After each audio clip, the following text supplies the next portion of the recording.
18 months, and he's 5 now. And the only word that he knew was no.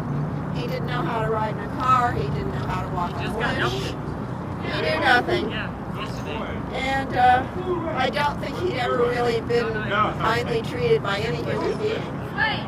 Even now, there's times when all of a sudden, he's just within the last 6 months started actually seeking affection. He would accept it, but he never sought it. And now he comes and he'll want his head scratched or his rear end scratched, and that's new. And I'll catch him when I'm driving. He'll just be staring into my face, and it's like I see him thinking, "Are you doing some sort of human thing?" And he's just staring in my face. And he's been an interesting dog. He's a tough boy. He only has 3 human friends: me, Dogman, and my old neighbor Walter, who met him very right off the bat. In my house, it also smelled of Walter. And but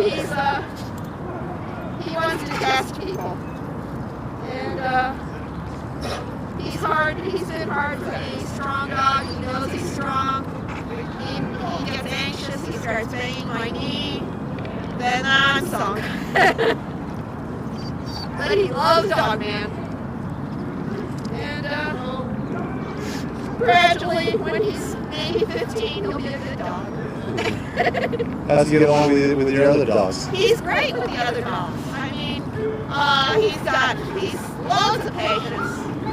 My little dog Bella, she has no sense of humor, doesn't know how to play. To her, a big dog is to keep in line. He teases her, and then he's never shown any aggression or meanness towards her. And with Lacy, he'll sometimes mix it up a little bit, but he's never hurt her. And he's just not at all mean to the other dogs.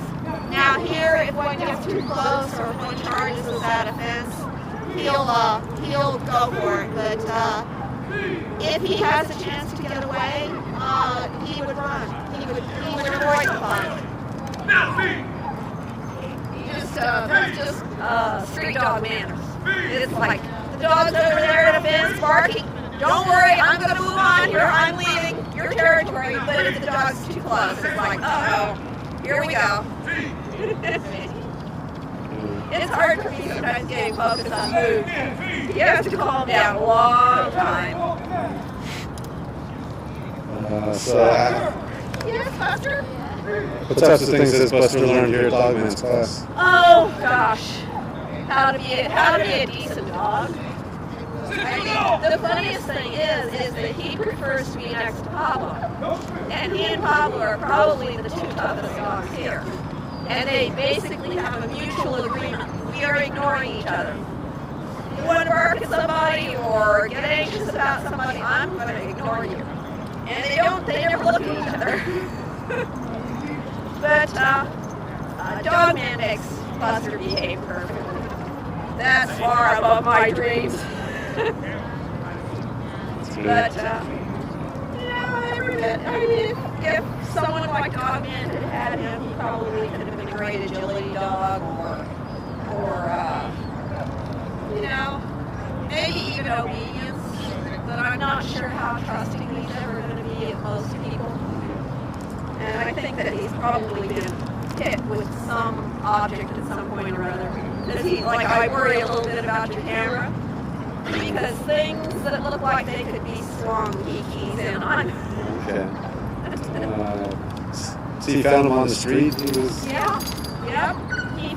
I saw him peek around the bush, and he followed my old girl on a walk, and then he disappeared for about 2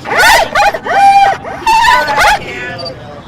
And then a friend of mine actually was interested in taking him and tried him out for 2 days, but it wasn't going to work because they had rabbits. Trying to get Dogman's attention. And then so he finally turned up on my front porch. And so he was in the neighborhood where you lived? Yeah, and I think he was ranging fairly widely. And I thought at first that he was a foreclosure dog because there had been a house with a large dog in the backyard that I'd never seen. And they moved, everything was outside, and I thought that maybe this was the dog. But once I started dealing with him, he was too unacquainted with human beings and basically too many wild tendencies. I'm sure at some point people have fed him, and he's played with kids, but he just didn't know so many things. Like at first he didn't want to eat out of a bowl. It was like I had to dump the food on the floor. And a lot of little things that makes me think that he was probably born on the streets and raised himself. And I found out he's boxer, chow, and husky. I was about to ask you that. It's a beautiful dog, though. It's a pretty mix. I think it's a difficult personality mix. There's so much energy there, and there's the chow defensiveness. How'd you find that out? Did you have DNA? I had DNA done because we all thought that he had pit in him, but because I'd had Annie, my pit bull, it just didn't seem right. He was not acting to me like a pit bull. So which percentage was larger, the chow? Or? It's pretty much equal. I think the chow was like half, and then the boxer and the husky were, little bit less than a quarter each, and then there was some unknown. He's got a beautiful coat. He's had a lot of stomach trouble. He almost went through bloat when he was like 3 several times, and I had to have his stomach tied down. Okay. And I still have to kind of be aware of what's happening. My other dog, Lacy, is very alert to health issues in the family. So when she's acting strangely, I look at him. All right, great. Thank you, Debbie.